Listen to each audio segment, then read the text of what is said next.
What's up, everybody? Zero back again, bringing you some gameplay on Domination. Just downloaded a new map pack and hadn't had much time to play on it, but thought I'd post up a game real quick.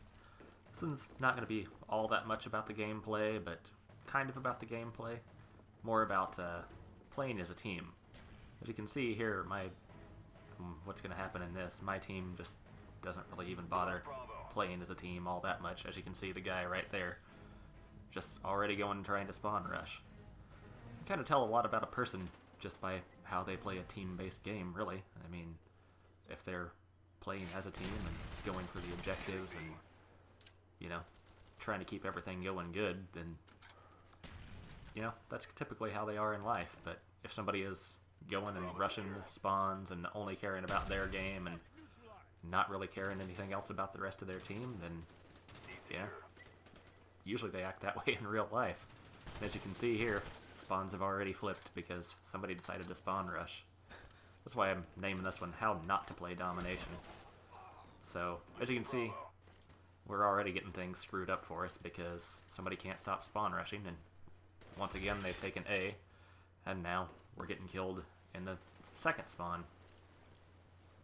And when you run into people to play like this is just typically how it happens. And it seems like the last few days, this is all I've been getting into, is just people who continuously spawn rush and just screw over their teammates non-stop. But luckily, the other team on this game was bad enough that we could still pull out a win. But as you can see, I just keep getting spawned on and keep getting spawn killed, and we just keep losing flags that we don't have to be losing. A lot of people, they say they play to win, and that's why they try to triple cap, but I mean, that's as far from the truth as you can get. If you're playing to win, you're going to stick with an absolutely surefire, 100% proven technique, which is basically cap 2 flags and hold those. And when you do that, you control everything. You control where the enemy spawns, you control all the routes on the map. You basically, the game is yours. You have control. So, if somebody tells you without triple capping, if you're not trying to triple cap, you're not truly playing to win, they're dead wrong, because people trying to triple cap are actually making it harder to win. As you can see, they did it right there again. And the spawns have flipped again.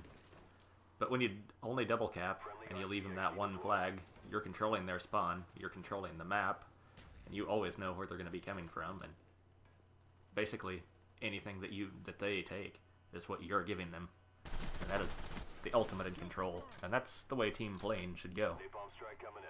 Because then you have everything covered and you actually end up having more people than you need. So then you can end up watching each other's backs, and you know, maybe one or two people can get out in front and pull a spawn trap, but there always needs to be defenders too. Not everybody can be a rusher. And I think that's what's going on mainly is these days. Everyone just wants to be a rusher, and everyone wants to be in their spawn, and I don't know if they realize it, or if they just don't care that they're screwing over their teammates, but that's what's happening.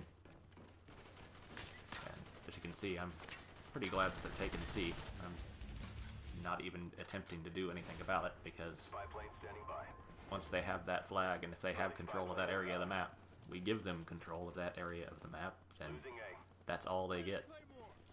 But now the spawns have gotten flipped again, and you can see this is just constantly a struggle because you never know where they're coming from.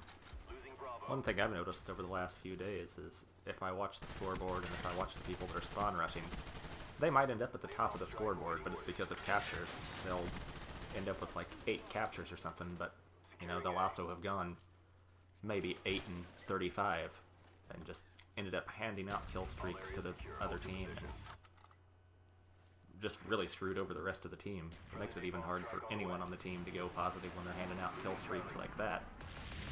And, you know, they don't care, and they just got their rushing in and got their montage clip or whatever they were going after. I think maybe that's one of the root causes of why people have been playing like this for the last couple years. All the YouTube community might possibly be a negative impact on the overall gaming community, just because all these people see these amazing clips from people spawn rushing and getting triples and quads, and they think, oh, I want to do that, I'm going to be like that, but you know, you ain't Grizz, baby. It's not gonna happen. But they keep trying and trying, and basically you end up screwing over your teammates, and that just seems to be what happens when you play random games, which I end up in a lot. I can't ever find the people on my friends list online, and every once in a while I'll see one or two of them online, but they'll be playing combat training because they absolutely refuse to go into a game without a full party, and I'm starting to understand why. And you can see some lovely, I don't know what was going on there. I thought the shots killed the first one and the knife would get the second one, but apparently it takes a whole shitload of bullets to kill somebody in this game. I'm really looking forward to Modern Warfare 3. I'm hoping they use the hit detection from Modern Warfare 2, because I'm getting real sick of putting 8 bullets into somebody and getting one hit marker. I mean, yesterday I was host and I was walking up to a person, point blank, they were laying prone, facing away from me, and I'd shoot 8 shots into their back, and I'd still have to shoot some more because I might get 1 or 2 hit markers from those 8 shots as host, with somebody standing absolutely still at point blank. And I just don't understand this game. It's a piece of shit, but I keep playing it. I guess I should stop. Right now I finally found a good camping spot on this map. This is one of the first games I've ever played on this map. I don't know. I posted it because I thought it's just a great example of what I've been going through lately in games, and a great example of how absolutely not to play Domination. I mean, if you want to go and get your montage clips and just be a complete asshole, then yeah, that's the way to play. But if you want to win consistently, and you want a good score, and you want your teammates not to be pissed off at you, then you need to follow the proven 100% effective strategies. And don't be flipping the spawns. Capture the 2 flags and be done with it. Then everyone can just sit back and rack up the kills. There's nothing more to it than that. It doesn't get any easier than when somebody plays it, when everyone plays it right, but one person can screw it up for everybody. And even if the person rushing is keeping a good KD and not going huge negative and handing out kill streaks, chances are they're getting some of their teammates shot in the back, which in turn is giving the enemy kills and building up kill streaks. So what it boils down to basically is, if you're spawn rushing and flipping the spawns, you're handing kills to the enemy, whether you like it or not. One way or another, they're getting kills from your actions. And if you're playing an objective, team-based game, then you're just not being a good teammate, and you're not really even contributing to the game at that point.